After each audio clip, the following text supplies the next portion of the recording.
Interference में सबसे पहले आता है प्रिंसिपल ऑफ सुपरपोजिशन।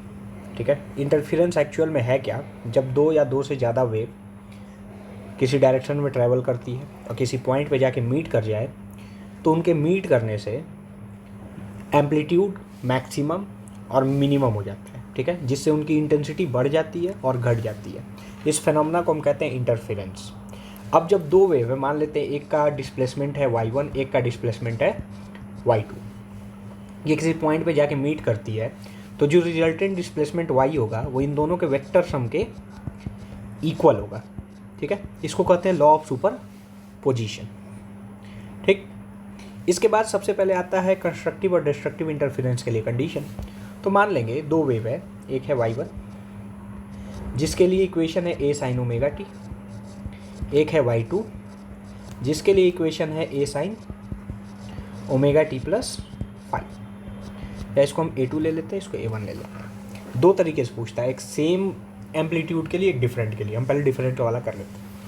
रिजल्टेंट अगर निकालना हो y तो हम लिखेंगे y1 प्लस y2, तो a1 sin omega t plus a2 sin omega t plus में फाइव लिखा जाएगा। इसको ब्रेक कर लेते हैं।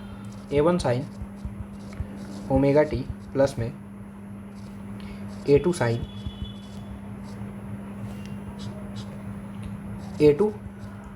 sin a cos b plus cos a sin b। sin a plus b का फॉर्मूला है। अब देखो, इसको लिख लेंगे हम a1 sin omega t plus a2 sin omega t cos five plus a2 cos omega t sin five. ठीक है, जहाँ जो टर्म कॉमन है कॉमन करो। sin ओमेगा टी कॉमन है, बचेगा क्या? a1 plus a2 cos five sin omega T common plus a2 sin five cos omega T बाहर। ठीक है, जो cos वाला टर्म है इसको आप मान लीजिए r cos theta,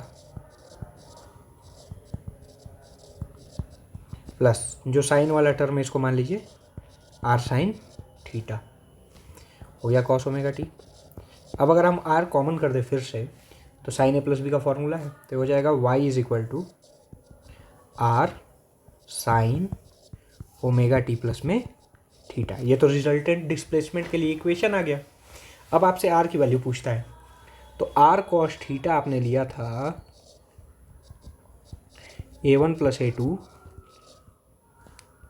cos five. ठीक है, और r sin थीटा लिया था a2 sin फाइव। स्क्वायर करके ऐड कर लीजिए, तो sine square theta cos square theta 1, तो बचेगा r square is equal to a1 square plus a2 square, इस टर्म का स्क्वायर, और a1 square a2 square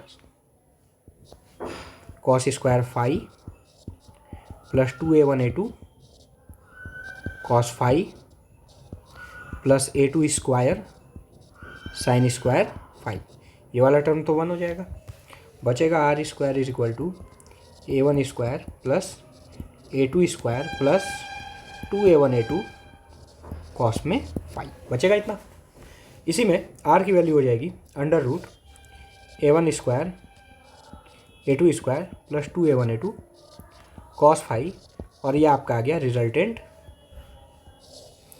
amplitude. Resultant amplitude के बाद पूछता है फेज एंगल यानी कि थीटा की वैल्यू। आप इन दोनों का इक्वेशन का रेशियो ले लो। ठीक है, इक्वेशन नंबर 2 और 1 का लिखेंगे हम इक्वेशन 2 डिवाइडेड बाई 1। ठीक है, sine theta by cos theta क्या होता है? Tan theta. ठीक है, और ये कितना हो जाएगा? a2 sine phi divided by a1 plus a2 cos phi होगा। ठीक है, फेज एंगल भी निकाल दिया। अब बस हमको चाहिए डार्क और ब्राइट फ्रिंज के लिए। पहले इसको इंटेंसिटी में भी कन्वर्ट कर देते हैं। रिजल्टेंट इंटेंसिटी बहुत बार पूछता है, तो intensity I is directly proportional होता है एम्पलीट्यूड के स्क्वायर के।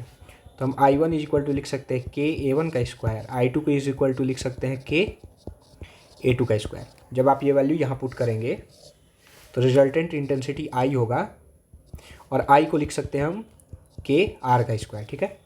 रिजल्टेंट इंटेंसिटी इस इक्वेशन में पुट करते हैं, इसमें नहीं पुट करते हैं, नहीं तो सॉल्व करने में दिक्कत होगी। हम इससे निकालते हैं तो हो जाएगा I K का स्क्वायर प्लस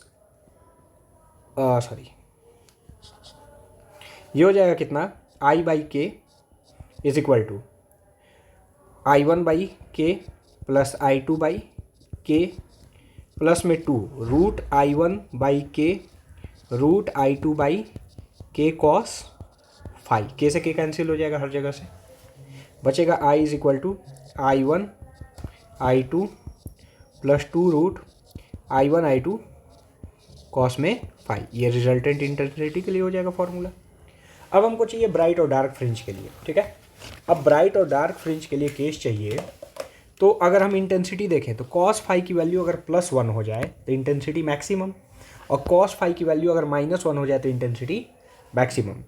कंस्ट्रक्टिव के केस के लिए कंस्ट्रक्टिव, ठीक है, कॉस फाई होना चाहिए हमारा 1 कब होगा, या तो एंगल 0 हो, ठीक है, फाई की वैल्यू कितनी हो 0, अदरवाइज 2 पाई 4 पाई या n पाई, ठीक है। n कितना होगा, या 2n pi where n is equal to 0 1 2 3। Clear. अब एक फॉर्मूला होता है phase difference is equal to 2 pi by lambda into path difference. ये फॉर्मूला क्लास 11th का, ठीक है, प्रोग्रेसिव वेव का है। अब हम यहाँ लिखेंगे phase difference is 2n pi, 2 pi by lambda, and we need to find the path difference delta x. 2 pi से 2 पाई कैंसिल आउट हो जाएगा, path difference is n lambda. It means either path difference should be 0 1 lambda 2 lambda और 3 lambda and so. Similarly, for the case of the destructive, cos phi should be negative -1, 0 नहीं, negative. Negative कब होगा, जब phi की value कितनी हो जाए, पाई 3 पाई 4 पाई, ठीक है।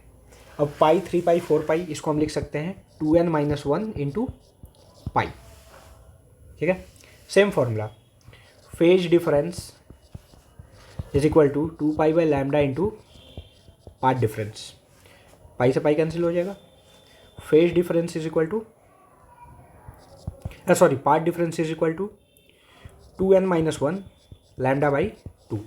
It means either lambda by 2 3 lambda by 2 5 lambda by 2 तक the interference would be destructive. यानी कि इस पर हमको डार्क फ्रिंज ऑब्टेंड होंगे, इस पर ब्राइट फ्रिंज ऑब्टेंड होंगे,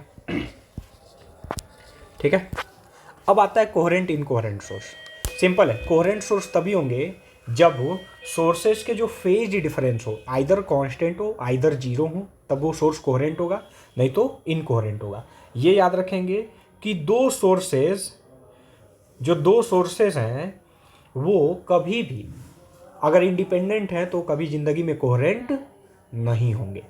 अब इससे एक इम्पॉर्टेंट टॉपिक आता है नीड ऑफ कोहेरेंट सोर्स, ठीक, और condition for the sustained interference. Coherent source का नीड क्यों है, तो सबसे पहले तो यही लिखेंगे सस्टेन्ड इंटरफेरेंस ऑब्टेन करने के लिए हमको जो सोर्सेज हैं वो कोहेरेंट सोर्सेज चाहिए होते हैं, और इंडिपेंडेंट सोर्सेज कभी कोहेरेंट नहीं होंगे क्योंकि उनके फेज डिफरेंस और पाथ डिफरेंस में चेंजेस आएंगे, ठीक है। दूसरी चीज़, अगला है यंग डबल स्लिट एक्सपेरिमेंट, ठीक है, जिससे हमको फ्रिंज विड्थ निकालना होता है। अब इसमें बस क्वालिटेटिव आइडियाज़ छोड़े गए हैं, इट मीन्स हमको सिर्फ इसमें फॉर्मूले पे क्वेश्चंस आएंगे, ठीक। तो यंग डबल स्लिट एक्सपेरिमेंट हम लोग पहले समझ लेते हैं, फिर डायरेक्ट पोजीशन निकाल लेंगे ब्राइट और डार्क फ्रिंज का। यंग डबल स्लिट एक्सपेरिमेंट कहता है कि अगर एक सिंगल सोर्स ले ले और इससे एक सामने एक स्लिट रख दे, मान लेते हैं स्लिट के बीच का जो भी डिफरेंस हो स्मॉल d है, ठीक है, तो इससे जो भी वेव फ्रंट आएगा वो इसको भी सेकेंडरी वेवलेट, ये भी नया सोर्स की तरह एक्ट करेगा, ये भी, इससे भी सेकेंडरी वेवलेट निकलेगा, इससे भी निकलेगा। मान लेते हैं क्रेस्ट है, ये इसका क्रेस्ट है, ठीक है, ये इसका ट्रफ है, और ये इस वाले का ट्रफ है, दो ही बनाते हैं, ठीक है।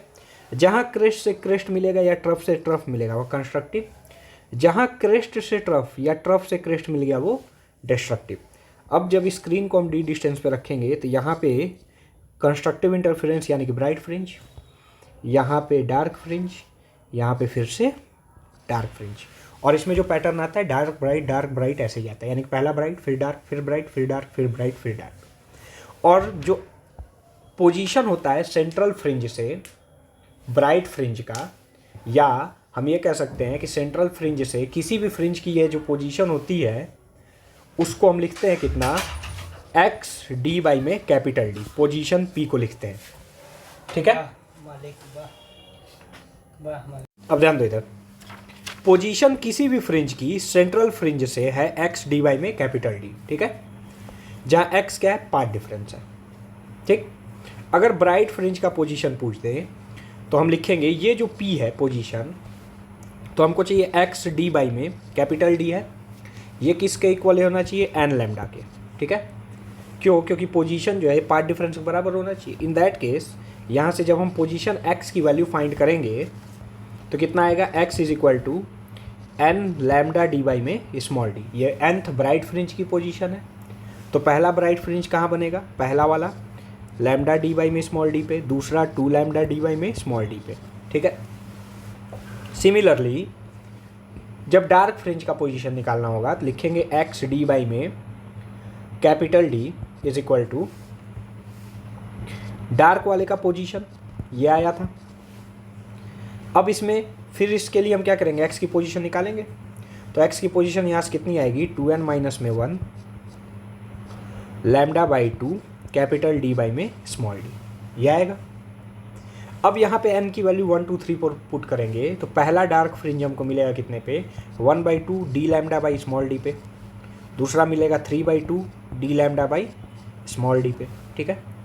अब ऐसे ही जब फ्रिंज विद निकालना होता है, फ्रिंज विद यानी कि फ्रिंज का विद कितना है, तो दो कॉन्जुगेटिव ब्राइट फ्रिंज की पोजीशन माइनस करेंगे तो डार्क का विद आएगा, दो कॉन्जुगेटिव डार्क की को माइनस करेंगे तो ब्राइट का विद आएगा। और फॉर्मूला याद रखना होता है कि fringe width beta is equal to होता है लैम्डा डी बाई में स्मॉल डी। और इस पर क्वेश्चंस आते हैं, अब आपसे ब्राइट की विद पूछे या डार्क की विद पूछे, फॉर्मूला यही अप्लाई होगा। कई बार वेवलेंथ पूछता है तो लैम्डा इज इक्वल टू हो जाएगा यहाँ से fringe with into small D by में कैपिटल डी, ये हो गया इंटरफेरेंस में।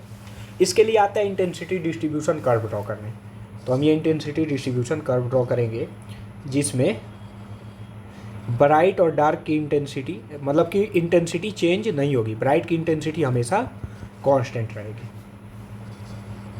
ये बन जाएगा। लास्ट टॉपिक है condition for the sustained interference. क्या क्या है कि जो दो सोर्स हैं वो कॉन्टिन्यूअसली वेव इमिट करना चाहिए सेम फ्रीक्वेंसी और वेवलेंथ का, ठीक है। दूसरा पॉइंट क्या है, जो दो सोर्स हैं वो कोहेरेंट होने चाहिए, यानी कि उनके वाइब्रेशन में जो फेज डिफरेंस हो आइदर कांस्टेंट हो या तो फेज डिफरेंस कैसा हो, जीरो हो, ठीक है। दूसरा बेटर कॉन्ट्रास्ट के लिए मैक्सिमा और मिनिमा के बीच में, यानी कि ब्राइट वाला बेटर ब्राइट बने, डार्क वाला बेटर डार्क बने, इसके लिए जो एम्पलीट्यूड होता है ना इंटरफियर करने वाली वेव्स का, उसको लगभग बराबर लेते हैं। जैसे इसके पहले हम लोग ने इंटरफेरेंस निकाला डिफरेंट एम्पलीट्यूड पे, लेकिन बेटर कॉन्ट्रास्ट के लिए हम क्या रखेंगे, एम्पलीट्यूड्स को बराबर रखेंगे। जो स्लिट होगा उसको नैरो रखा जाएगा, ठीक है। अगर ऐसा नहीं करते हैं तो सेम सोर्स से भी हमको पुअर कॉन्ट्रास्ट का इंटरफेरेंस पैटर्न देखने को मिलेगा, ठीक है। तीसरा, जिन वेव को इंटरफेयर कराना है वो नियरली सेम डायरेक्शन में मूव करने चाहिए। Most important, wave light should be monochromatic, ठीक है, क्योंकि अगर हम वाइट लाइट यूज़ करेंगे तो मल्टीपल कलर्स के पैटर्न हमको देखने को मिलेंगे, ठीक है। जो पोलराइजेशन होना चाहिए, पोलराइजेशन यानी कि मोड ऑफ द वाइब्रेशन, यानी कि direction of the vibration should be same for both the waves. ये कंडीशन है सस्टेन्ड इंटरफेरेंस के लिए और इस पे टॉपिक आता ही आता है। अब इंटरफेरेंस में इसके अलावा कुछ है नहीं जो सिलेबस का पार्ट है हम लोग के, ठीक है। हाँ, एक इस इक्वेशन पे क्वेश्चन आता है, intensity by intensity is equal to पहले वाले का एम्पलीट्यूड का स्क्वायर बाई दूसरे वाले के एम्पलीट्यूड का स्क्वायर, ठीक है। एम्पलीट्यूड के रेशियो को कहते हैं आर, ठीक है। और इसको पढ़ा जाता है एम्पलीट्यूड रेशियो, और ये इक्वल होता है under root ratio of the intensity के। ठीक है। दूसरा एक और क्वेश्चन आता है maximum intensity divided by minimum intensity का रेशियो कई बार पूछता है। ठीक। और मैक्सिमम इंटेंसिटी मिनिमम इंटेंसिटी निकालते हैं हम A1 प्लस में A2 का whole square divided by A1 minus A2 का होल स्क्वायर, इस पे न्यूमेरिकल्स आते हैं। या इसी को लिखा जाता है R प्लस में 1 का whole square divided by R minus में 1 का whole square, where R is A1 by A2। Clear है। Interference complete.